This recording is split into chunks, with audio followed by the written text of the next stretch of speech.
मत करेगा, उस हिसाब से इस्लाम को जमना है।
अपना अपना स्थान ग्रहण कर लेंगे।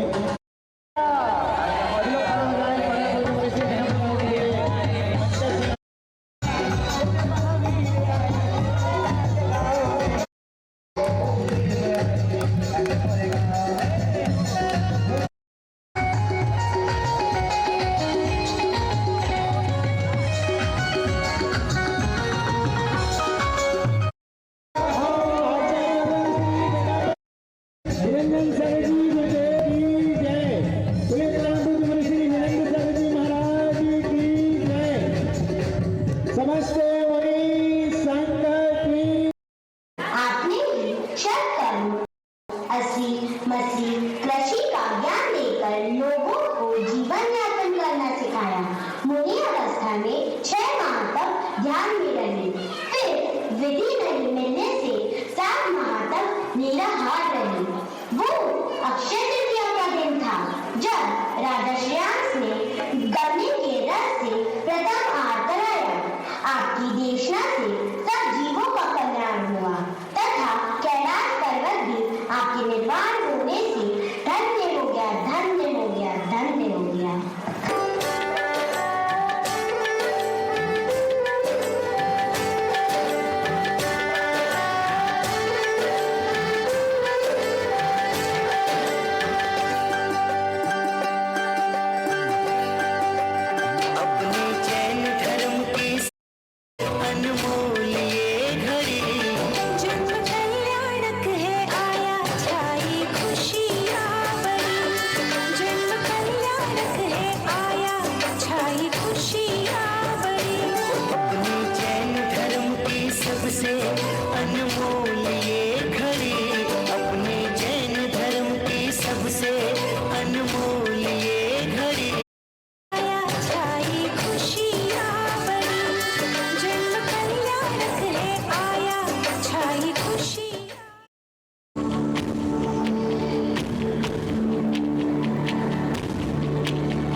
कोई नहीं है साबित किया विज्ञान ने भी अब, गहरा ज्ञान ऐसा कहीं नहीं है। ये तीनों लोक में, तीनों लोक, ये तीनों काल में, तीनों काल, ये चारों कारी है।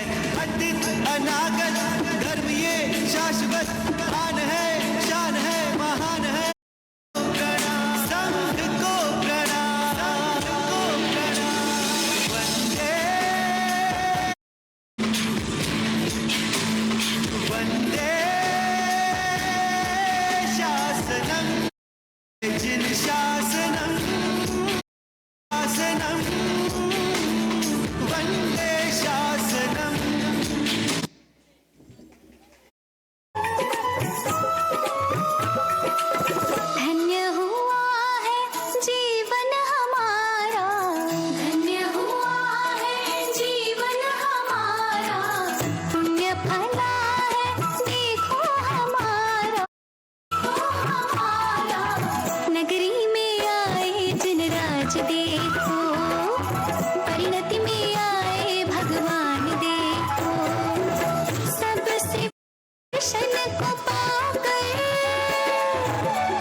ज्ञान गुलाल प्रभु तुमरे दर्शन से जाना,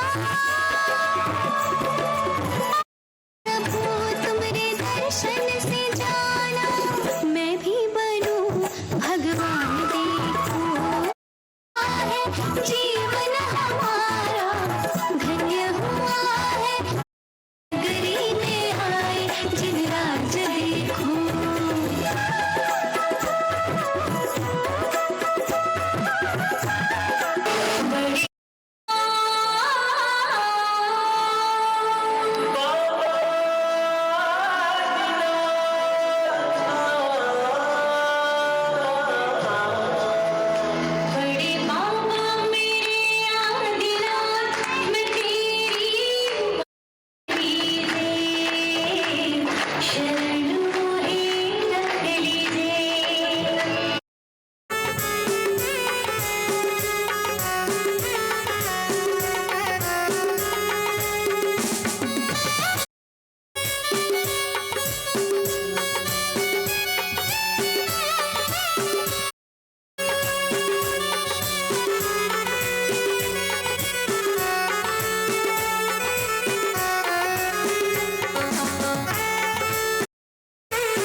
देखे तैयार रहेंगे पांड्य परिवार। पाद प्रक्षालन परम पूज्य मुनि श्री विनम्र सागर जी गुरुदेव के पाद प्रक्षालन के लिए श्री देवेंद्र जी विमला जी कांसल परिवार।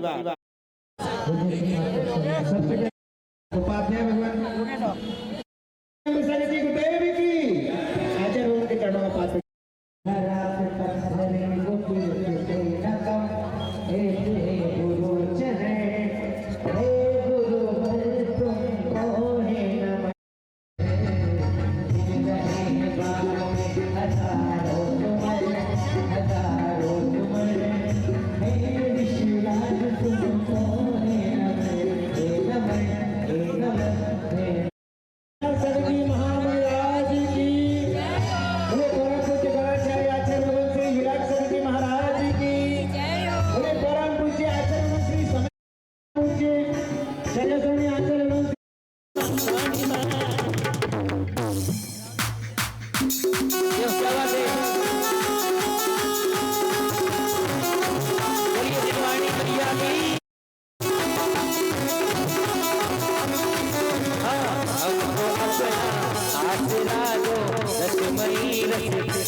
परम पूज्य जन संत का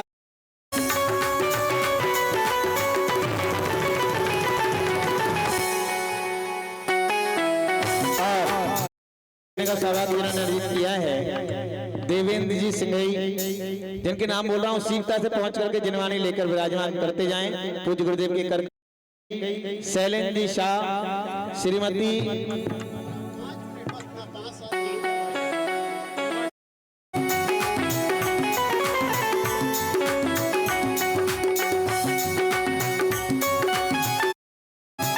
अशोक जी चाय वाला परिवार ये भी पहुंचे साथ भेंट करने के लिए। अशोक जी चाय वाला,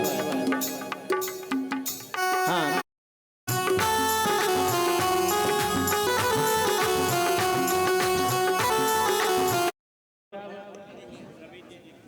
रमेश जी जैन एकता ज्वेलर्स साथ भेंट करने के लिए पहुंचेंगे। रमेश जैन जी एकता ज्वेलर्स। चलिए आज हम पूजन का क्रम प्रारंभ कर रहे हैं, तो सीखता से मैं जिनके सारिका जैन आ जाएं साथ भेंट के लिए, जल्दी पहुंचे भैया, हमारा शास्त्र का क्रम खत्म।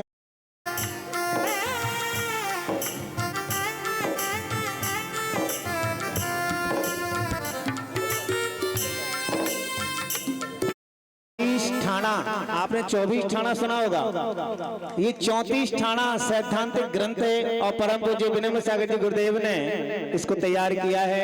एक बार जोरदार तालियां परम पूज्य मुनि श्री विनम्र सागर जी गुरुदेव के लिए भेंट किया।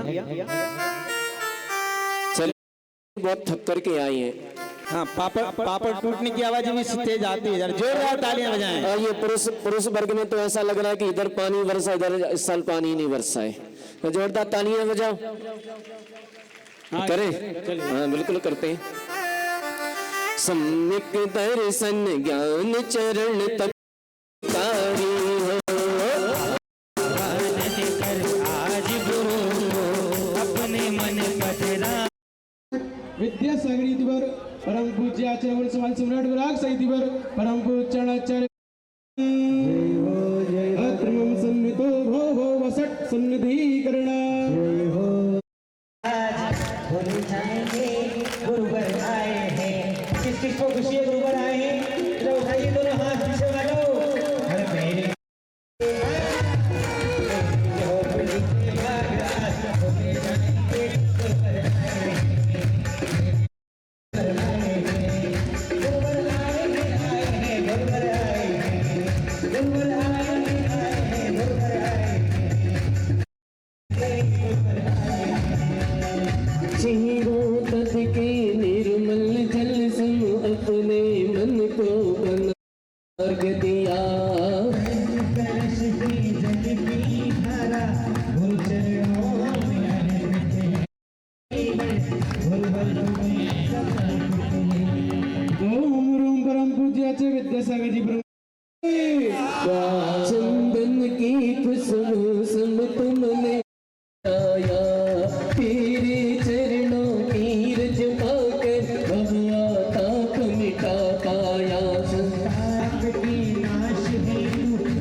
देखिए ज्ञान दर्श चारित्वा तीन लोक के भोग हुए गुरु हर्षि दीपो पानी अक्षत में जीवन का तो जीवन गुरुवर तुम्हें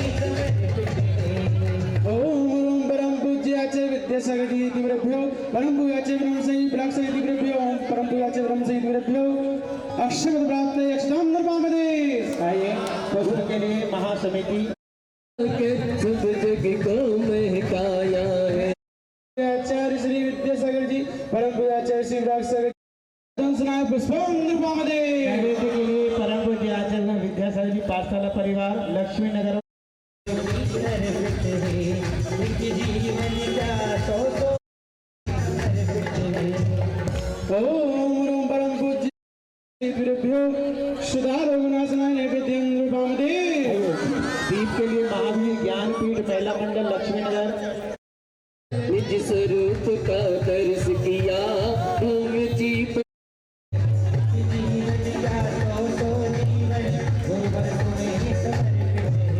अरे बाजे बाजे रे शहनाई गुरुवर खारे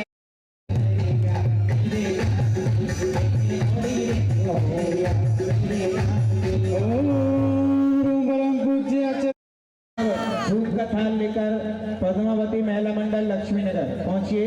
पुष्ट कर्म को दोस्त के बच्चे और अपोदिया दिगंबर जैन समाज ओम परम पूज्य आचार्य श्री विद्यासागर जी परम पूज्य आचार्य श्री विराग सागर जी परम पूज्य आचार्य श्री विनम्र संहित दिव्यभ्यो अष्टक्रम दना धूपम नृपामदे। केला सेब बादाम आम को अर्घ के लिए तैयार रहेंगे आज के वात्सल्य भोज के लाभार्थी हितेश जी परिवार रहेंगे। आइए ओ दीवाना गुरुवर का दीवाना गुरुवर का ये सारा संसार दीवाना गुरुवर का दीवाना गुरुवर का दीवाना गुरुवर का दीवाना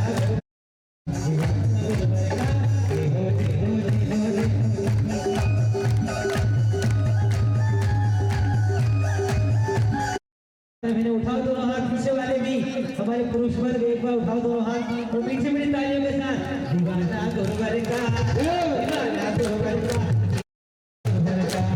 बोलो परम पूज्य आचार्य श्री विनम्र गुरुदेव की जय हो।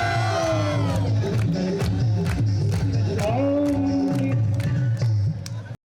परम पूज्य आचार्य श्री विद्यासागर जी परम पूज्य आचार्य श्री विराग सागर जी परम पूज्य आचार्य श्री विनम्र संहित दिव्यभ्यो मोक्ष महाफल प्राप्त फलम नृपामदे।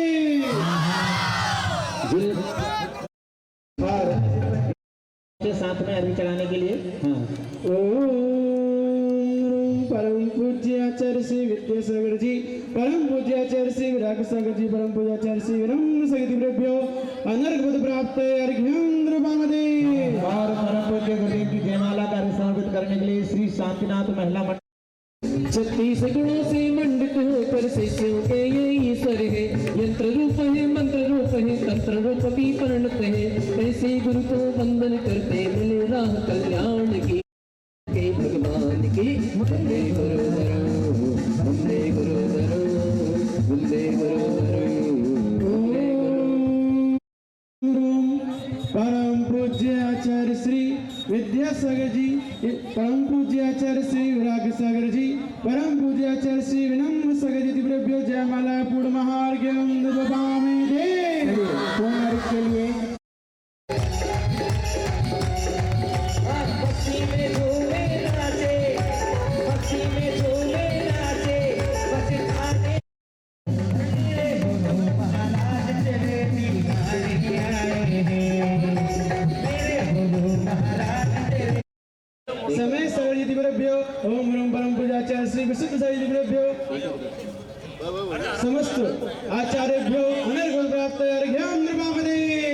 एक अर्घ चढ़ाएंगे। तेरा पूज्य उपाध्याय रंजन सागर पूज्य मुनि विनम्र सागर आदि भाई दीप में विराजमान 3 तन 9 करोड़ मुनि वरेभ्यो अनर्घ प्राप्त अर्घ्यं नरपामि। तो आइएगा अब सभी लोग अपना अपना स्थान ग्रहण। समय की बहुत तकलीफ सचिव से अनुरोध है कि कृपया आए एवं श्रीफल भेंट करें। आचार्य विद्यासागर पाठशाला के अध्यक्ष सचिव एवं पदाधिकारियों से अनुरोध है कि कृपया आए एवं करें। पद्मावती महिला मंडल से अनुरोध है कि कृपया करें। श्री महावीर ज्ञानपीठ महिला मंडल से अनुरोध है कि श्री मोक्ष मार्गोपदेश का। अहिंसा परमो धर्म की। परम पूज्य आचार्य भगवंत गुरुदेव श्री विद्यासागर जी महाराज की, गुरुदेव श्री समय सागर जी महाराज की, समस्त आचार्य संघ की। बोले परम पूज्य मुनि श्री विनम्र सागर जी गुरुदेव की जयकारा, गुरुदेव का।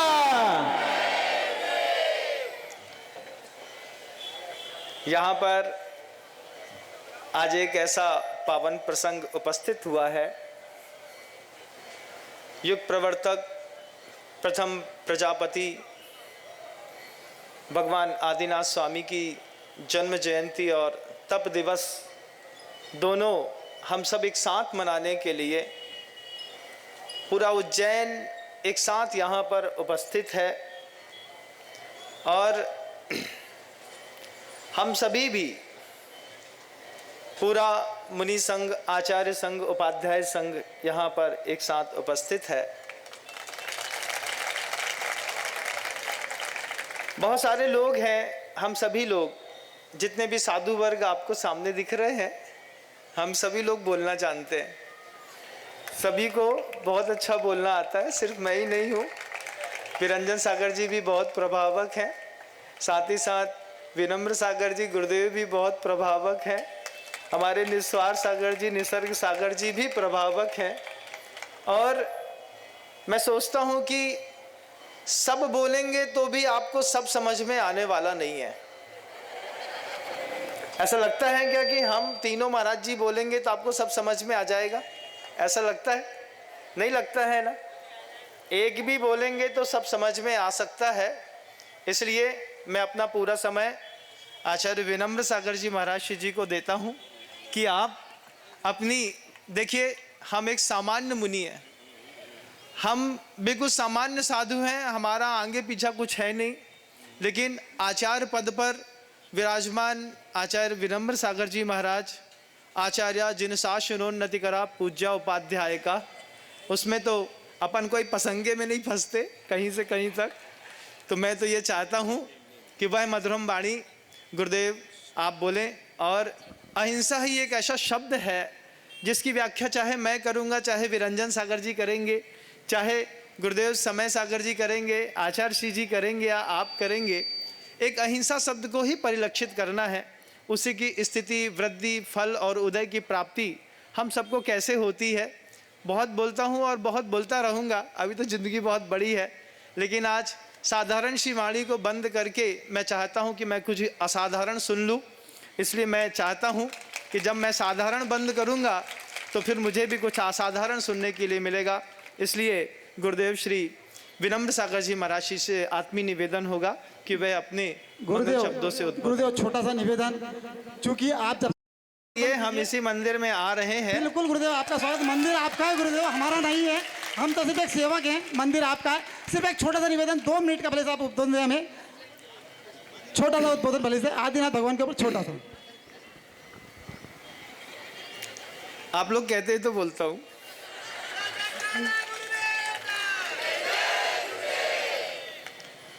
देख सकता है जो जहां तक, इस जहां से आसमां तक, आसमां से लामकां तक, देख सकता है जो जहां तक, पा सकता है वो वहां तक। ये बात, ये शब्द गुरुदेव ने हम लोगों को 2015 में नेमावर में कहे थे। गुरुवन ने कहा था सबसे पहले विजन होना चाहिए। क्या शब्द है? इस जहां से आसमां तक, यहां से लेकर के स्वर्ग तक, इस जहां से आसमां तक, आसमां से लामकां तक, स्वर्ग से लेकर के मोक्ष तक, देख सकता है जो जहां तक, जिसको जहां तक दिखाई देता है। पा सकता है वो वहाँ तक, उसको वहाँ तक का मुकाम जरूर मिलता है। आज युग प्रवर्तक आदिनाथ भगवान की यह है आदिनाथ जयंती। एक सौभाग्य मिला करीब से किसी को छूने का। मुझको क्या मिला, उन्हीं ने छू लिया मुझे और मुझे बहुत अच्छा लगा। मेरी आंखों के सामने हमेशा दो आदिनाथ रहे हैं। दुनिया एक ही आदिनाथ को जानती है, लेकिन मैं हमेशा दो आदिनाथ की पूजा करता चला आया। एक उन आदिनाथ की जिनको मेरे आदिनाथ पूजा करते थे, एक उन आदिनाथ की जिनको मैं अपना आदिनाथ मानता हूं। गुरुदेव कुंडलपुर के बड़े बाबा से पूरे संघ का ऐसा जुड़ाव है।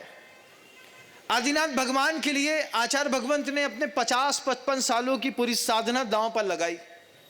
छोटे से मंदिर से बड़े बाबा को निकाल करके इतने विशाल बृहदतम मंदिर में विराजमान स्थापित करने वाले वे महापुरुष। कोई कहे कि जीवन में आदिनाथ का क्या प्रभाव है, तो मैं कहता हूं कि पूरे संघ में शुरुआत ही हमारी आदिनाथ भगवान कुंडलपुर के बड़े बाबा से हुई। उसके बाद गुरुजी ने आदिनाथ भगवान को अपना प्रथम बड़ा आराध्य मान करके 24,000 किलो से ज़्यादा अष्टधातु की एक बड़ी प्रतिमा अमरकंटक जैसे महानतम क्षेत्रों में, जहाँ पर सनातन संप्रदाय के 186 मंदिर हैं, उसमें श्रमण संस्कृति का उद्घोष करने वाला एक मात्र दिगंबर जैन मंदिर आदिनाथ भगवान का स्थापित किया।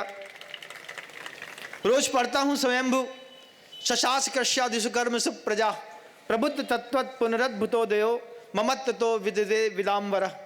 प्रत्येक दिन ये मुख से शब्द निकलते हैं आदिनाथ भगवान की असी मसी कृषि शिल्प वाणिज्य और विद्या, इन 6 का प्रभाव गुरुवर के जीवन में बहुत अंदर गहराया। आचार्य भगवंत ने आदिनाथ भगवान के इस उद्घोष का अपने जीवन में उत्कृष्टतम अनुचरण करने का एक महानतम पुरुषार्थ किया। मैंने कहा ना शुरुआत से ही कि मुझे, मेरी आंखों में 2 आदिनाथ हैं।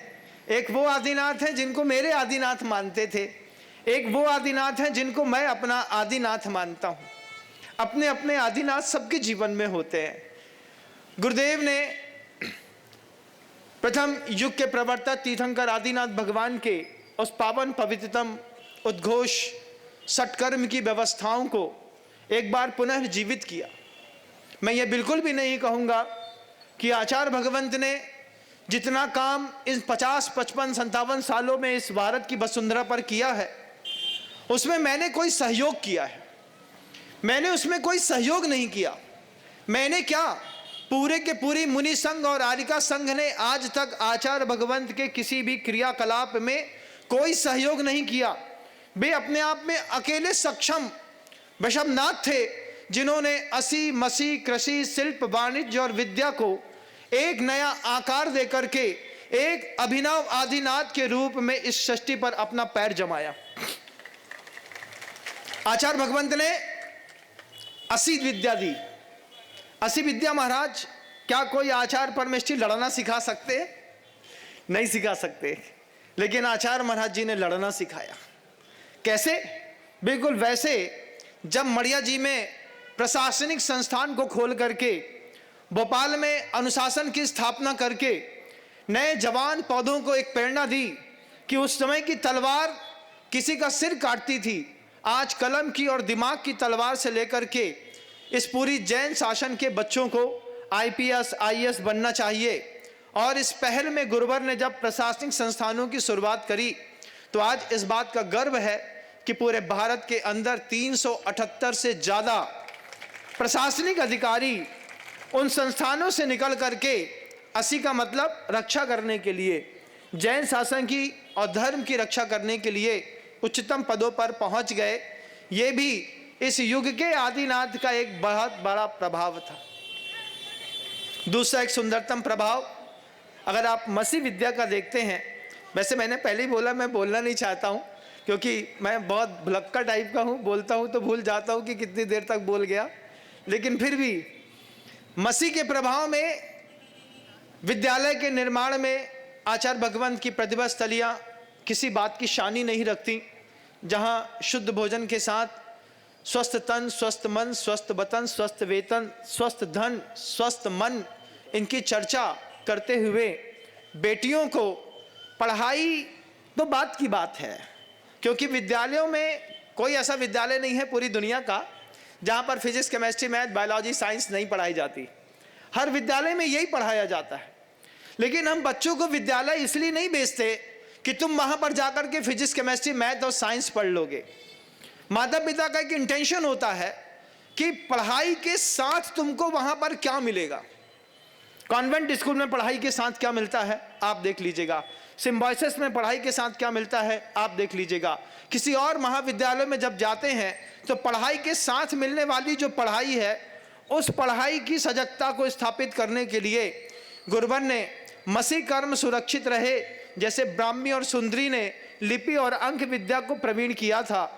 B Boman and by Boman rule पर प्रतिभाशाली ज्ञानोदय विद्यापीठ की स्थापना करके मसीह कर्म की एक नई स्थापना करी।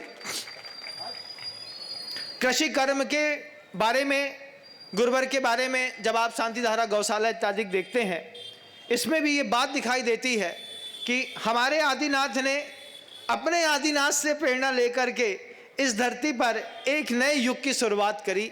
शांतिधारा गौशाला के बारे में दुनिया भर की बातें होती थी।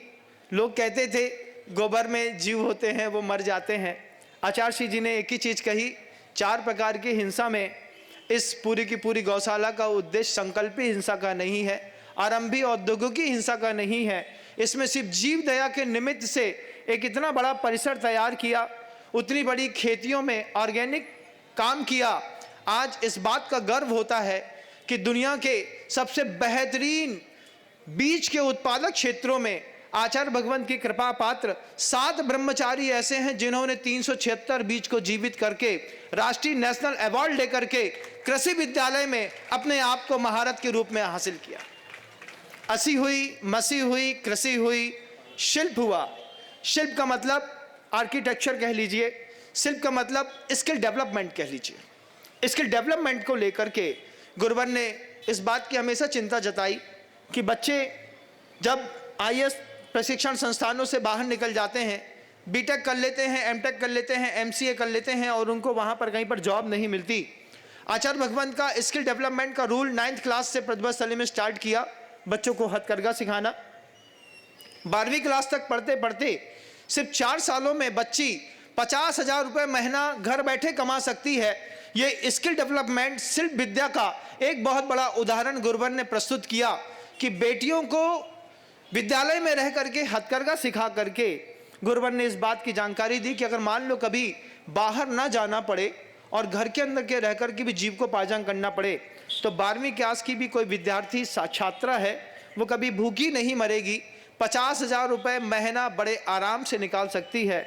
असी, मसी, कृषि, शिल्प, वाणिज्य और विद्या, श्रमदान जैसे बहुत सारे केंद्र हैं जो इंटीरियर एरिया में, नक्सलाइट एरिया में, अभी डोंगरगढ़ से और नक्सलाइट एरिया में अगर जब आप 28 किलोमीटर दूर जाते हैं तो पूरे छत्तीसगढ़ में सेक्स वर्कर्स को एक कंट्रोल्ड करके, और जहां पर महिलाएं अपनी अस्मिता को बेच करके अपना भोजन चला रही थी, जीवन चला रही थी, परिवार का संवर्धन पोषण कर रही थी। इस युग के प्रथम आदिनाथ की कृपा से हमारे आदिनाथ भगवान ने इस धर पर हथकरघा के सेंटर खोल करके जो उन महिलाओं को बलात् होने से बचा करके रक्षा करी है, इसी को प्रजापति कहते हैं, इसी को पिता पालक कहते हैं। प्राज्ञ प्राप्त समस्त शास्त्र हृदय प्रव्यक्त लोकस्थिति। अपने लिए जी लेना सामान्य बात होती है, लेकिन पूरी जिंदगी दूसरों को सुगंध बांटते हुए एक दिन बिखर करके और नए निर्माण के लिए निकल जाना, ये बिल्कुल अद्भुत बात होती है। आचार्यों के सिर पर इस तरीके का दायित्व होता है। एक बात और कहना चाहता हूँ, तिहाड़ जेल महर्षि बहुत अच्छी बात कह रहे हैं। असी, मसी, कृषि, शिल्प, वाणिज्य और विद्या। अंतिम शब्द को और ले लेता हूँ कि विद्या के मामले में भी विद्या भी 2 प्रकार की होती है। विद्या द्वेधा परा अपरा च। कुछ ऐसी विद्याएं होती हैं जिनसे संसार की स्थितियां सुदृढ़ होती हैं, कुछ ऐसी विद्याएं होती हैं जिससे परमार्थ सुदृढ़ होता है। वे स्वयं विद्या नहीं थे, विद्या के सागर थे, जिनके गुरु ने उनका नाम विद्यासागर रखा था। बंधुओं, आज ऐसा दुनिया में कोई संत नहीं है जिनके ऊपर उनकी दया क्षमा की छाप न हो। ऐसा कोई संत नहीं है जो उनके चारित्र से, अपने स्वयं के चारित्र को निर्मल करने की प्रेरणा नहीं लेता हो। हम सभी साधुओं को पल्लवित पोषित करके उन्होंने असी मशी कृषि शिल्प वाणिज्य और विद्या के साथ एक नए अभिनव आदिनाथ के रूप में हमारे दिलों में विराजमान होकर के सदा सदा काल के लिए वे अनंत की यात्रा पर अभी निकल गए हैं। उनके चरणों में मैं बारंबार नमस्कार करता हूं गुरुवर। और एक बात और कहना ही चाहता हूं, किसी एक के होने से इस सृष्टि में अहिंसा बचाई नहीं जा सकती। अगर हम सोचते हैं कि हम सब कर लेंगे, कोई और सोचता है कि वे सब कर लेंगे, तो सबके सहयोग की जरूरत पड़ती है। गुरुवर ने कहा था पूरी दुनिया में सिर्फ विद्यासागर नहीं जा सकता, कई दुनिया में कहीं पुलक सागर की जरूरत है, कहीं तरुण सागर की जरूरत है, कहीं आचार्य विनम्र सागर जी की जरूरत है, कहीं विरंजन सागर की जरूरत है, कहीं मुझ जैसे साधारण विनम्र सागर की भी जरूरत है। जब हम सब मिल कर के पुरुषार्थ करते हैं, कोई भी साधु है बंधुओं, वो कोई इंद्रिय सुख नहीं चाहता, कोई भी साधु है वे पुरुषार्थ करते हैं रास्ता खोलने का, जिन शासन को ऊपर उठाने का। सबके कंधों पर अपनी अपनी जवाबदारियां रहती हैं, अपना अपना दृष्टिकोण रहता है। जो मेरे गुरु ने मुझे विजन दिया, मैं उस तरीके से जिन शासन की सेवा कर रहा हूं। और आचार्य विनम्र सागर जी महाराज जी जिस तरीके से अपने संघ श्री संघ को विजन देते हैं, वो उस तरीके से जिन शासन की सेवा कर रहे हैं। एक के मत्थे कुछ नहीं हो सकता, ना मेरे मत्थे कुछ हो सकता। मैं सोचता हूं कि पूरी थाली मैं खा लूं तो मेरे पेट में अफरा हो जाएगा, खा ही नहीं पाऊंगा, क्योंकि पुण्य की शक्ति और भोग की शक्ति अलग अलग हुआ करती है। पुण्य की शक्ति में तो पूरी दुनिया में मेरा नाम है, लेकिन अगर भोग की शक्ति की बात करूं तो अपने हाथ की रोटी भी पेट में पचती नहीं बंधुओं। सबकी भोग की शक्ति अलग अलग हुआ करती है। आज एक सौभाग्य है, बोलने के लिए मेरे पास बहुत कुछ है, लेकिन समय अपने आप एक प्रतिबंधक के रूप में सामने खड़ा होता है। शब्दों को विराम दूंगा, लेकिन मेरे अपने आदिनाथ के चरणों में बारंबार नमस्कार करता हूं कि जिनकी कृपा से मैं कहीं कुछ पा पाया। दुनिया में बहुत सारे लोग लक्ष्य को स्वीकार करके साधु बनते हैं। कुछ लोग ऐसे होते हैं जिनको शुरुआत से पता होता है कि मुनि बनने के बाद मुझे क्या करना है, लेकिन हम उनमें शामिल नहीं हैं। मैं अपने जीवन की बात करूं, मैं किसी की बात नहीं करता। मैं एक एक्सीडेंटल मुनि हूं। एक्सीडेंटल मुनि क्या होते हैं महाराज? आपने एक मूवी देखी होगी कभी, एक्सीडेंटल पीएम, मनमोहन सिंह। वो थे तो कुछ और, लेकिन उनको बना दिया कुछ और। समझते हैं? एक्सीडेंटल पीएम देखा है मनमोहन सिंह का? वो थे कुछ और, वो थे फाइनेंस मिनिस्टर कांग्रेस के शासन में, और दो चार लोगों ने मिल करके उनको प्रधानमंत्री बना दिया। प्रधानमंत्री बना देने पर वो एक्सीडेंटल पीएम बन गए। उन्होंने एक प्रस्ताव पारित किया, उस प्रस्ताव को राहुल गांधी ने भरी राज्यसभा में फाड़ दिया। जब फाड़ दिया तो पीएम मनमोहन सिंह उनके पास गए, कमरे के अंदर जाकर के राहुल गांधी से बोलते हैं, बताओ किस तरीके का दस्तावेज बनाना है, जैसा आप बोलते हैं वैसा बना देता हूं। ये एक्सीडेंटल पीएम था। ऐसे मैं एक्सीडेंटल मुनि हूं।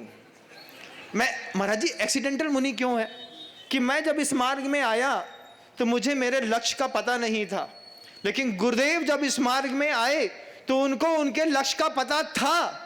वो जानते थे कि मैं साधु क्यों बन रहा हूं। मुझे तो पता भी नहीं था कि मैं साधु क्यों बन रहा हूं। वो तो मेरे महान गुरुदेव की कृपा है कि उन्होंने 20-22 साल मुझे अपने साथ में रख करके एक एक्सीडेंटल पीएम को एक सफलतम साधु बनाने का पुरुषार्थ किया। जैन शासन में इस बात की हमेशा वाहवाही रही है कि एक आचार्य ने अपने शिष्य को कितनी देर तक गढ़ा। मूलाचार की ये भाषा है। जब कभी भी जो भी साधु संत हैं वो इस भाषा को बहुत अच्छे से जानते हैं कि पूछा जाता है साधु से कि तुम अपने आचार्य परमेष्ठी के चरणों में रह करके कितने बड़े प्रतिक्रमण करके आए हो। मैं इस बात में अपने आप को गौरवशाली महसूस करता हूं कि लगातार 20 साल तक उन महापुरुष ने मुझे गढ़ा और एक एक्सीडेंटल मुनि को एक सही मुनि बना करके उन्होंने समाज के बीच में रखा। उनके चरणों में बारंबार नमस्कार करता हूँ।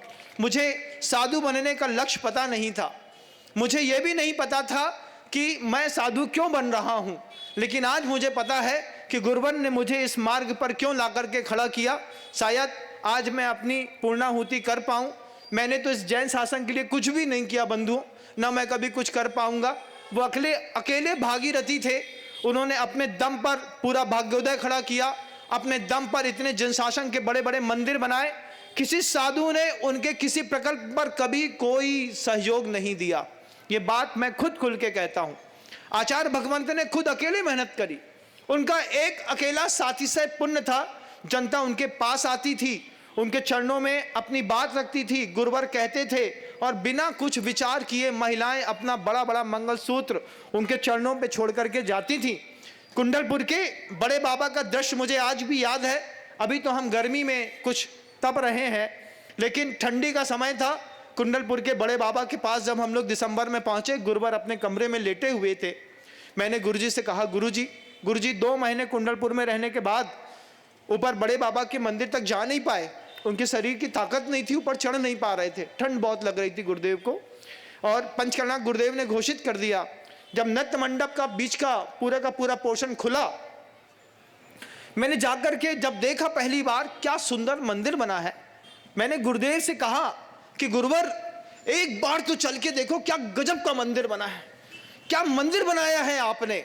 ये बात मैंने गुरुजी से कही। गुरुजी कहते हैं, ऐसे लेटे थे गुरुवर, उठ करके बैठ गए। बैठ करके गुरुजी कहते हैं, क्या बोले तुम। हमने कहा, आचार्य श्री क्या गजब का मंदिर बना है बड़े बाबा का, एक बार आप चल के देखिए। ठंडी थी, दिसंबर की ठंड। गुरुजी कहते हैं, नम्र, मंदिर मैंने नहीं बनाया, इस मंदिर में आज हजारों महिलाओं के मंगलसूत्र सार्थक हो गए। गुरुवर कहते थे कि मुझे पता है किस किस महिलाओं ने कितना सोना चांदी रुपया यहाँ पर मेरे चरणों पे ला करके धरा है, और पूरा का पूरा जिन शासन को जीवंत करने के लिए उन अकेले महापुरुष ने पुरुषार्थ किया। आज हम सब सिर्फ इस बात का गौरव महसूस करते हैं कि इतने बड़े महापुरुष की छत्र छाया हम लोगों को मिली। उन्होंने हम जैसे पामर के ऊपर भी अपना आशीर्वाद दिया, अपना साधु कहा, दीक्षा दी। ये हमारा सौभाग्य था, लेकिन गुरुवर के सौभाग्य में हम नहीं थे बंधुओं। हम लोग तो बहुत छोटे लोग हैं, बहुत छोटे लोग में अपनी साधना।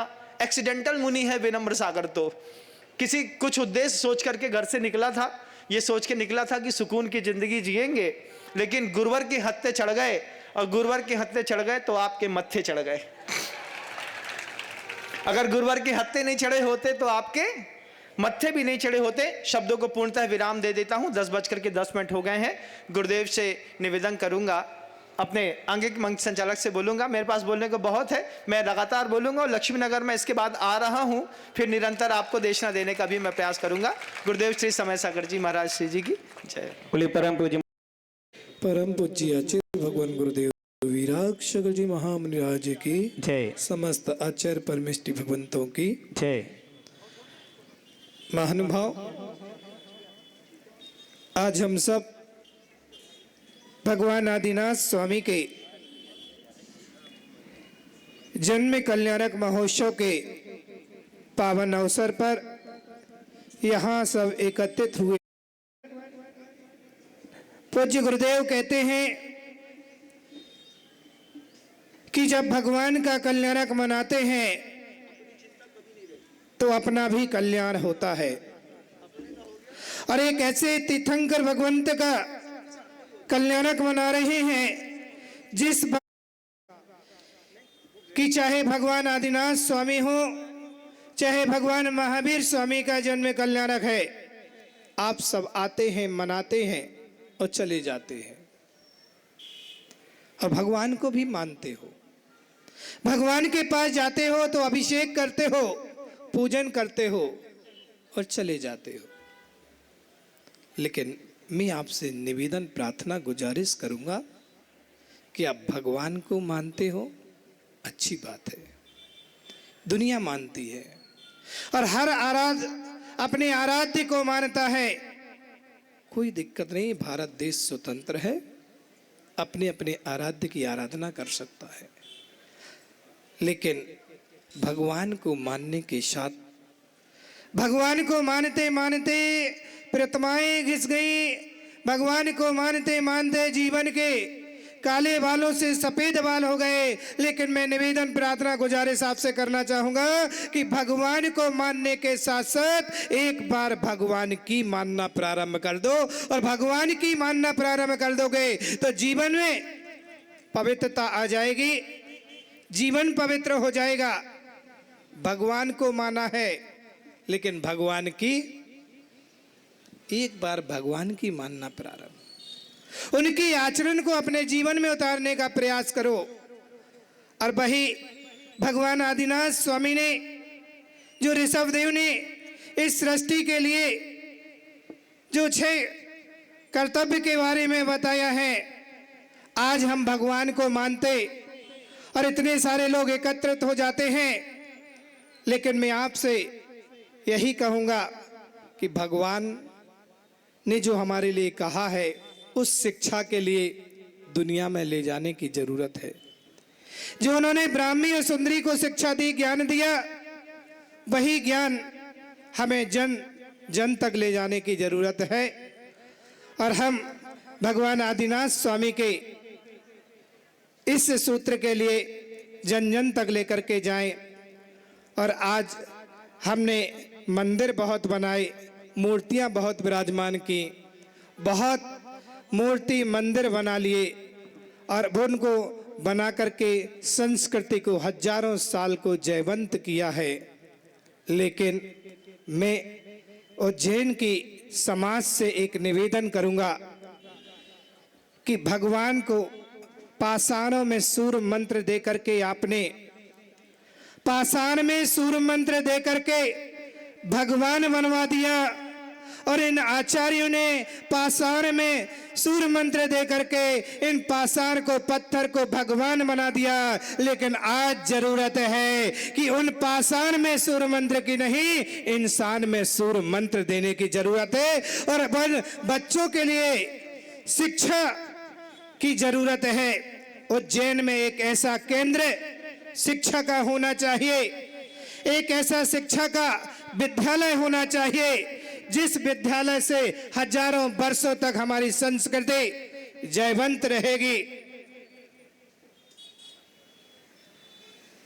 मंदिर तो 18 हो गए उज्जैन में, कितने? 16 मंदिर। और एक अभी मैं ऋषि नगर में गया था, इतने भगवान ही भगवान, 24 ही, उसके ऊपर 24 ही, और पता नहीं कितने। मैंने कहा पुजारी कितने हैं? बोले लगे 10 पुजारी। मैंने कहा पूजा करने वाले 10 और भगवान इतने सारे। भगवान के साथ उन पुजारियों को भी तैयार करो जो आने वाले भविष्य के भगवान बनेंगे और आने वाले समय के भगवत्व को प्राप्त करेंगे। हमें अपनी संस्कृति को सुरक्षित करना है तो अपनी शिक्षा, ज्ञानवर्धक वो केंद्र भी खोलना पड़ेंगे और वह केंद्र स्थापित करना होंगे। उज्जैन में भी एक ऐसा शिक्षा का केंद्र बने जिससे हमारे आने वाली जनरेशन उस ज्ञान को, शिक्षा को लेकर के अपने जीवन को आगे बनाए।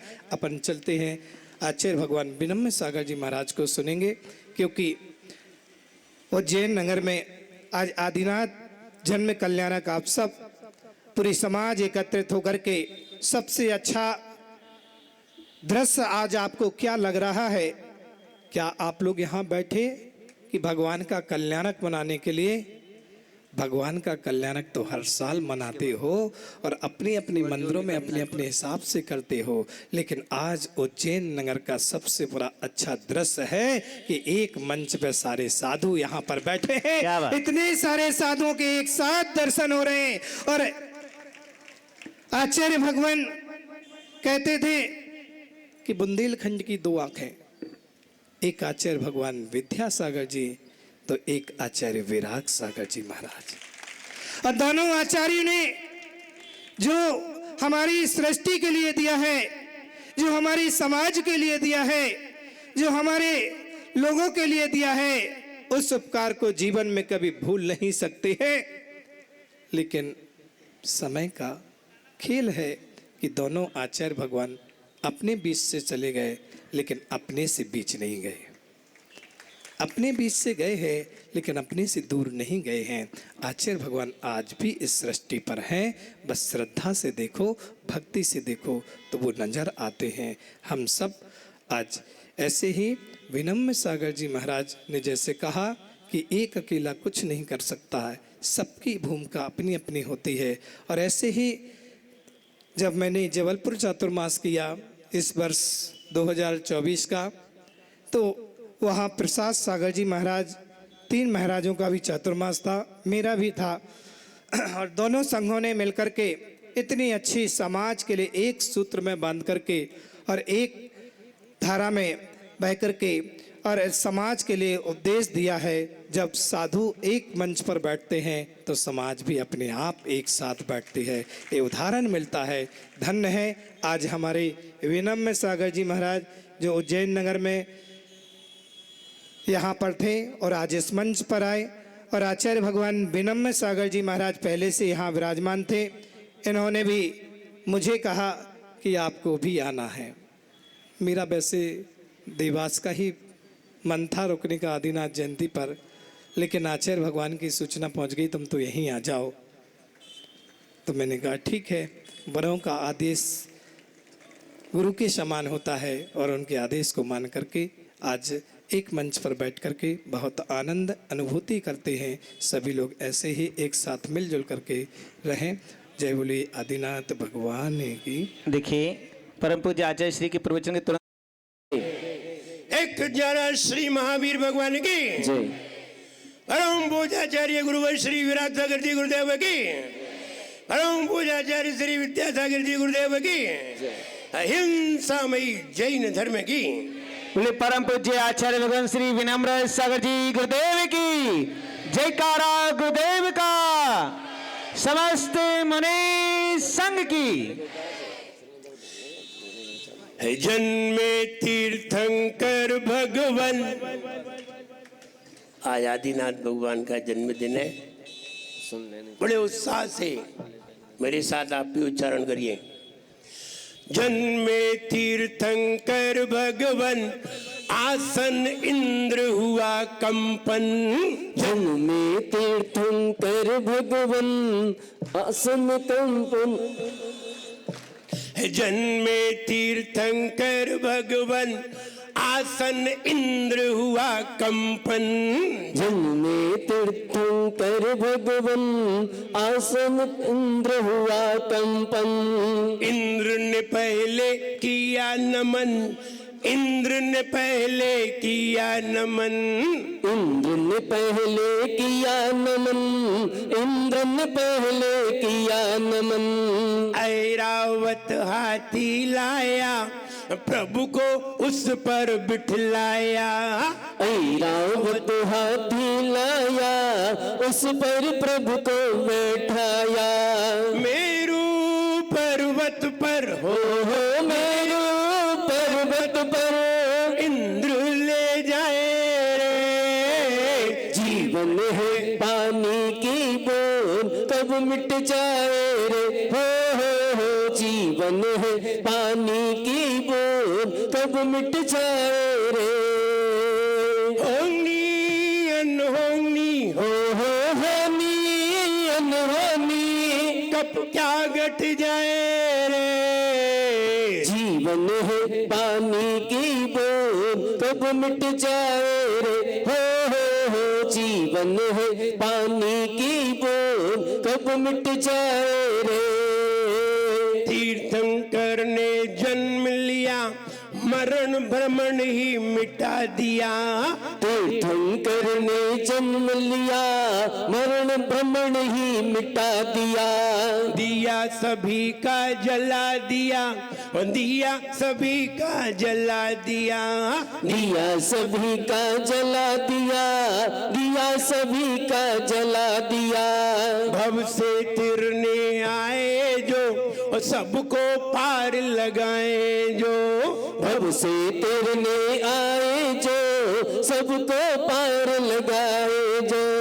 उनकी महिमा को उनकी महिमा को सब इंद्र सुनाए रे। जीवन है पानी की बूंद, कब मिट जाए रे, हो जीवन है पानी की बूंद, कब मिट जाए रे। आदमी दुनिया में आकर के जन्म लिया करता है, कोई जन्म लेकर के मरण किया करता है, कोई जन्म लेकर के दुखी हुआ करता है, लेकिन कोई जन्म लेकर के जन्म लेने वालों को भी तार दिया करता है। ऐसे भगवान आदिनाथ हुए, खुद भी तिरे और दुनिया को भी तिराया, खुद भी संसार से पार हुए और कई लोगों को दुनिया से पार लगाया। आदिनाथ भगवान और युग प्रवर्तक सबसे प्रथम तीर्थंकर भगवान हुए, जिन्होंने बहुत सारी विद्या का प्रसार किया। पहले कौन जानता था कि अंक विद्या क्या है और शब्द विद्या क्या है, कौन जानता था? सबसे पहले उन्हीं ने प्रारंभ किया। आखिरकार तीर्थंकर भगवान का जब जन्म हुआ, आदिनाथ भगवान का जन्म हुआ, कहां ले जाया गया? हिमालय पर्वत पर ले जाते। क्या जरूरत थी इतना ऊपर ले जाने की? एक भी मनुष्य नहीं जा पाया वहां, एक भी मनुष्य नहीं गया। सारे मनुष्य, किसी को तो मालूम ही नहीं चला। सबसे पहले अगर तीर्थंकर को किसी ने नमन किया तो किसने किया? सौधर्मेंद्र ने, क्योंकि किसी को पता ही नहीं था कि तीर्थंकर भगवान का जन्म हुआ है। सबसे पहले सौधर्मेंद्र को पता चला और सौधर्मेंद्र ने नमस्कार किया। आपको ये मालूम है कि सौधर्मेंद्र ने तीर्थंकर भगवान को अपने ही सिंहासन से नमस्कार क्यों किया? क्या जरूरत थी? क्या सौधर्मेंद्र क्या कमजोर था? हाँ, सौधर्मेंद्र कमजोर था। उसे मालूम चला कि इस धरती पर कोई ऐसा इंसान आया है जो हमसे भी ज्यादा ताकतवर है, जो इंद्र से भी ज्यादा ताकतवर है। जब कोई ताकतवर व्यक्ति धरती पर उसने जन्म लिया तो इंद्र को भी अपने स्थान से नमोस्तु करना पड़ा, और वो भी वहां से चल करके भगवान को लेने के लिए आया। क्या लेकर के आता? अरे आ जाता है घोड़ा लेकर के, लेकिन वो ऐरावत हाथी लेकर के आया। कितना बड़ा हाथी! ये तुम्हारे भारत क्षेत्र में ना बने इतना बड़ा हाथी। इतना बड़ा हाथी लेकर के आया और हाथी पे भगवान को बिठाया और भगवान को कहां ले गया? फिर विचार करिए, सुमेरु पर्वत पर क्यों ले गया? एक लोगों ने भी विचार नहीं किया कि इंद्र सुमेरु पर्वत पर लेकर क्यों गया। हिमालय पर्वत पर ले जाता, शिखर जी में ले जाता, वहां जाकर के भगवान का अभिषेक करता। कितनी पवित्र भूमि है शिखर जी, लेकिन सुमेरु पर्वत पर ले गया। विचार करिए, और विचार आपने किया नहीं है, इसलिए हम आज बताए दे रहे हैं। कल आप बहुत टेंशन में रहे, मुझे मालूम है। हमने कहा था हम कल ही बताएंगे, इसलिए तीर्थंकर भगवान को सुमेरु पर्वत पर ले गया कि तीर्थंकर प्रकृति दुनिया में सबसे श्रेष्ठ है। इससे ऊंची कोई भी प्रकृति नहीं है, इससे ऊंचा कोई भी कर्म नहीं है, इससे बढ़िया कोई चिंतन नहीं है, इससे बढ़िया कोई सोच नहीं है। इसलिए जिसने सबसे अच्छा विचार किया है उसी को तीर्थंकर प्रकृति का बंध हुआ है। और ऐसे तीर्थंकर का जन्म हुआ है जिसने सबसे ऊंचा सोचा है, सबसे अच्छा सोचा है। इसलिए मनुष्य गति में, मनुष्य लोक में सबसे ऊंची जगह कहां है? तब इंद्र ने ढूंढी, हिमालय पर्वत नीचे निकला, शिखर जी नीचे निकली, सबसे ऊंचा सुमेरु पर्वत निकला। इसलिए तीर्थंकर को सुमेरु पर्वत पर ले जाया गया और वहां जाकर के अभिषेक किया। कैसे अभिषेक किया? क्षीर सागर का जल क्यों लाए? समुद्र से ले आते, बढ़िया कुआं से ले आते, फिर क्षीर सागर लेने चले गए पांचवें द्वीप पर, पांचवें समुद्र पर। क्यों गए वहां? इसलिए गए कि समुद्र का जल तो खारा है और तीर्थंकर तो बहुत मीठे हैं, सबको मिठाई बांटेंगे। वो कहते हैं ना, अगर तुम्हारे जीवन में खुशियां आए तो मिठाई समझ करके खा लेना। अगर तुम्हारे जीवन में खुशियां आए तो मिठाई समझ करके खा लेना, और अगर तुम्हारे जीवन में दुख आ जाए तो दवाई समझ करके खा लेना। गम आ जाए तो दवाई समझ करके, और खुशी आ जाए तो मिठाई समझ करके खा लेना। तीर्थंकर भगवान मीठे हैं, उनको उनका अभिषेक करने के लिए क्षीर समुद्र से जल लाया गया। मालूम है क्यों?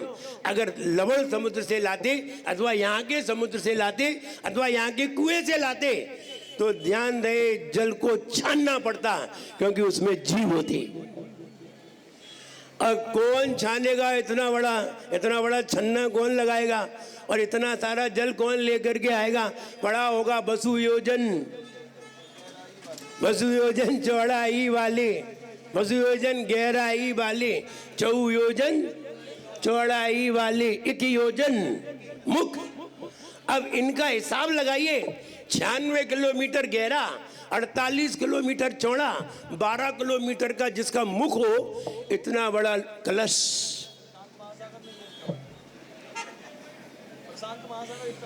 इतना बड़ा सागर नहीं है, समुद्र नहीं है इतना बड़ा कलश लेकर के, और एक नहीं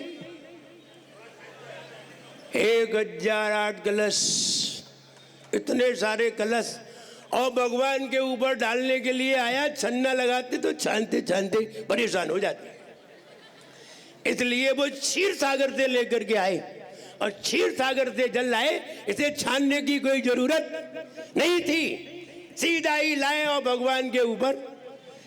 आपने कभी अंदाज भी नहीं लगाया होगा, विनम्र सागर जी, अंदाज भी नहीं लगाया होगा कि एक इतने बड़े कलश में पानी कितना बनेगा,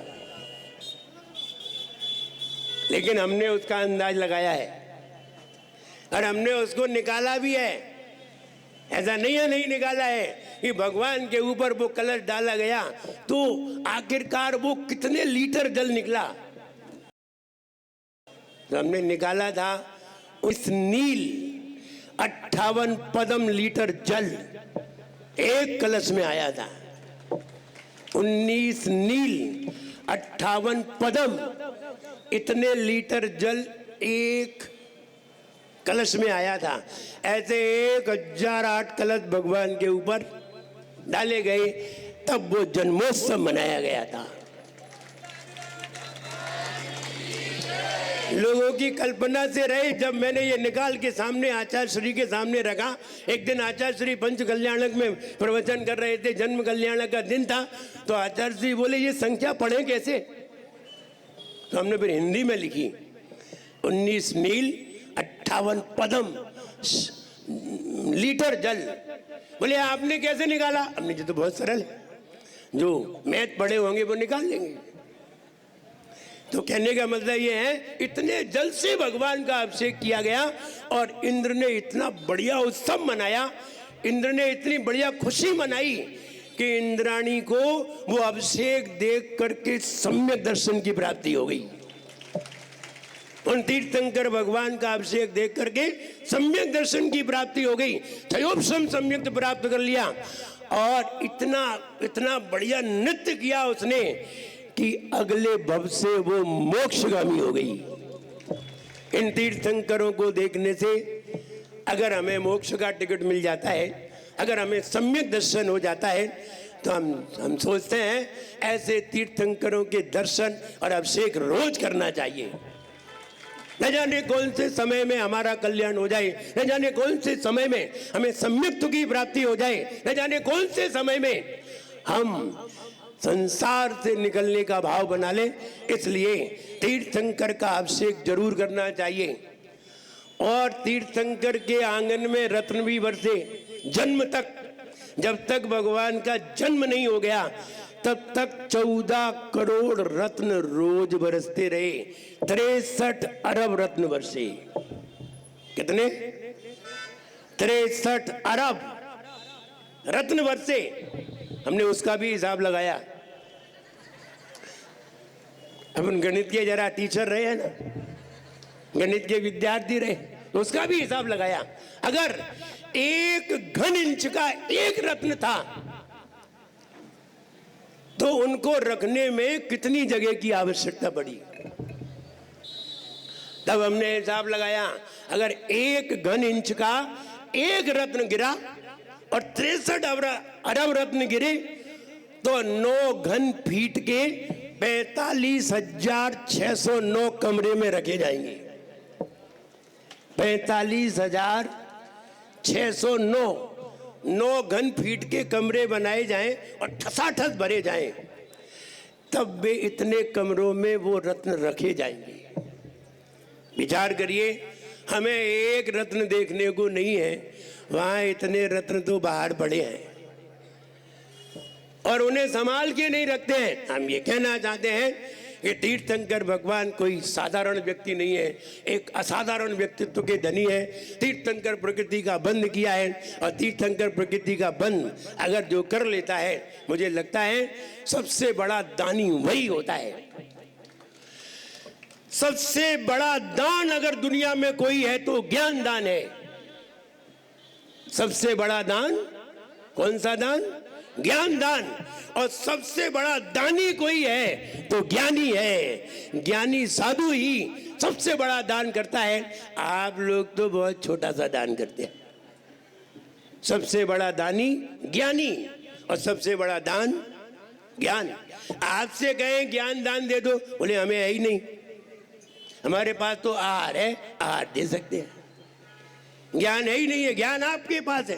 तो सबसे बड़ा दानी ज्ञानी है। हम ये कहें कि भगवान का आज जन्मोत्सव है, बहुत अच्छे ढंग से हम सभी ने उसे मनाने का प्रयास किया है। आगे भगवान महावीर का जन्मोत्सव आने वाला है। आज से लगभग 20 दिन बाद भगवान महावीर का जन्मोत्सव आने वाला है। हम उनका भी जन्मोत्सव मनाते हैं और मनाएंगे, बहुत अच्छे स्तर से मनाते हैं। लेकिन आदिनाथ भगवान का भी बहुत अच्छे स्तर से मनाइए, क्योंकि युग प्रवर्तक आदिनाथ भगवान ही है। भगवान महावीर तो अंतिम प्रवर्तक है। मंदिर में आते हैं गुणगान गाने को, मंदिर में आते हैं गुणगान गाने को, भगवान को देखकर प्रसन्न हो जाने को।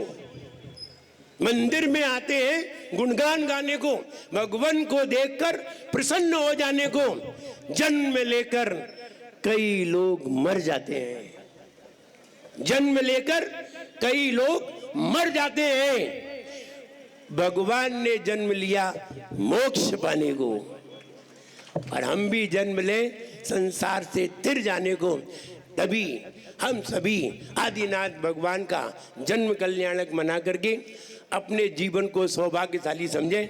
तभी हम अपने जीवन को धर्ममय बनाकर अपने जीवन में संस्कार लाने का प्रयास करें। हमारे बीच में हमारे मुनि श्री विनम्र सागर जी महाराज, हमारे उपाध्याय श्री विरंजन सागर जी महाराज, दोनों महाराज यहाँ सभी जीवन में बहुत मुश्किल से आता है, बहुत मुश्किल से आता है। यहाँ के तरस जाती हैं ऐसे दृश्य देखने के लिए, और हम लोग कभी कभी मिल पाते हैं। हम सभी यहाँ मिले हैं, बहुत अच्छा महसूस हो रहा है। जन्म तो सभी लेते हैं। जब जन्म लेते हैं तो जन्म लेता है इंसान, तो जन्म लेता है तब आदमी के पास सांस होती है लेकिन नाम नहीं होता। आदमी जन्म लेता है तब सांस होती है लेकिन नाम नहीं होता। लेकिन जब मरता है तो उसके पास नाम होता है, सांस नहीं होती। इसलिए हम आदिनाथ भगवान का जन्म कल्याणक मनाने के लिए तैयार हो, भगवान का अभिषेक देखने के लिए तैयार, और भगवान का अभिषेक देख करके यही समझें कि सुमेरु पर्वत पर पांडुक शिला के ऊपर आदिनाथ भगवान का जन्माभिषेक हो रहा है और हम जन्मोत्सव मनाने के लिए तैयार हुए हैं। सभी लोग उस अभिषेक को देख करके अपनी आंखों को तृप्त कीजिए और सम्यक दर्शन की प्राप्ति कीजिए। यही मानव का अंतिम लक्ष्य होना चाहिए, और रत्नत्रय पाकर अपने जीवन को सफल बनाइए। मेरा सबके लिए लिए खूब आशीर्वाद है, सब लोग खुश रहें, प्रसन्न रहें। जय बोलिए परम पूजा आचार्य गुरुवर श्री विराग सागर जी गुरुदेव की। बोले परम पूज्य आचार्य भगवान श्री विनम्र श्रीमंतम भगवंतम कृपाल संतम प्रतवादि महावीर पर्यंत चतुर्विंशति तीर्थंकर परम देवम आद्यानामाद्ये मध्यलोके जम्बूद्वीपे भरत क्षेत्रे आर्यखंडे भारत देशे मध्य प्रदेशे उज्जैन नगरे शांतिनाथ मंदिरे परम पूज्य आचार्य श्री विनम्र सानिध्य कृष्णम पक्षे नवमी रविवासरे मुनियारिका श्राविके श्राविका जो भगवान आदिनाथ के ऊपर जल की धारा ये वे देखे ताके कर्मन की क्षय। ओम ह्रीं श्रीं क्लीं ऐं मरं वं हम शं तं पं वं वं मं मं हम हम शं शं तं तं पं पं तं जं झिं झिं छिं छिं द्रां द्रां द्रीं द्रीं द्राविदं। ओम नमो अर्हते भगवते श्रीमते पवित्र जलेन अभिषिच्यामः। ओम नमो रते। चलो शांति धारक कलश ले लें, शांति धारक कलश। नमो रते भगवते प्रक्षिणा से श्री शांतिनाथाय शांतिकराय सर्वविघ्ननाशनाय सर्वक्षाम डामर विनाशनाय ओम राम ह्रीं रूम रौम रा अस्यावसा नमः। सर्वदेशस्य चतुर्विध संघस्य तथैव सर्वविश्वस्य तथैव मम सर्व शांतिं गुरु गुरु तुष्टिं गुरु गुरु पुष्टिं गुरु गुरु वसत् स्वाहा। संपूजकानां प्रतिपालकानां यतीन्द्र सामन्त बोधनानां देशस्य राष्ट्रस्य पौरस्य राज्ञा करोत शान्ति भगवन् धीरेन्द्रः करोत शान्ति भगवान् धीरेन्द्रः करोत शान्ति भगवान् गजारा श्री आदिनाथ भगवान की अर्घ चढ़ाएंगे। उदक चंदन तंडल पुष्प कई सरस्वती पुष्पों पलार की कई धवल मंगल गाने रवाकुली जिनग्रहे जिनाथ महमिय। ओम में अभिषेकांत विश्वादि विरांत हुए अर्घ्यम नृपामिति 24 शंकर का अर्घ चढ़ाएंगे। जल फल आठो सुचि सार ताको अर्घ करो तुमको अर्पो भवतार भवतरि मोक्ष भरो 24 श्री जी के चरण आनंद कंठ से लगे जग हरत भव भय पावक। ओम ह्रीं विश्वादि महावीर शंकर अर्घ्यम नृपामिति आदिनाथ भगवान कर चढ़ाएंगे। ओ शुचि निर्मल नीरम कंठ सुरक्षित पुष्प साधु परमेश्वर के चरणों में एक साथ अर्घ चढ़ाएंगे। हो 8 द्रव्य का थाल सजाकर चरणों में हम आए हैं। नैया पार लगा दो गुरु पर यही भावना आए हैं। मेरे गुरु के चरण कमल में अष्ट द्रव्य ले आए हैं। अष्ट द्रव्य का थाल सजाकर चरणों गुरु हम आए हैं। ओम ह्रीं परम पूज्य आचार्य भगवान श्री विनम्र सागर जी गुरुदेव उपाध्याय श्री विरंजन सागर जी गुरुदेव मुनि श्री विनम्र सागर जी गुरुदेव समस्त आचार्य उपाध्याय साधु 3 कम 9 कोटि महामुनिराजों के चरणों में अनर्घ्य पद प्राप्ति अर्घ्यम निर्वामिति। जवानी के ज्ञान से सूझे लोक